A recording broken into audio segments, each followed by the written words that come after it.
मैं चांद उर्दू स्कूल में पढ़ती हूँ। मैं पंचम जमात में हूँ। अपने दादा दादी के साथ छुट्टियाँ गुजारने के लिए राजू गांव आया है। एक दिन जब वो सुबह जागा तो बाहर इसे बड़ी मीठी आवाज़ सुनाई दी। कोयल आम के पेड़ पर बैठी गा रही थी, कू कू कू। राजू को इसकी आवाज़ बड़ी मीठी लगी। वो कोयल को ढूंढने लगा कि वो कहाँ बैठी है। आंगन में आम के पेड़ पर बैठी कोयल गा रही थी।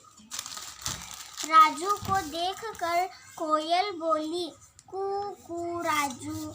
राजू ने खुश होकर इससे कहा, ओह कोयल, क्या तुम्हें मेरा नाम मालूम है? कोयल ने जवाब दिया, हाँ मुझे सब मालूम है, लेकिन तुम्हें मेरा गाना कैसा लगा?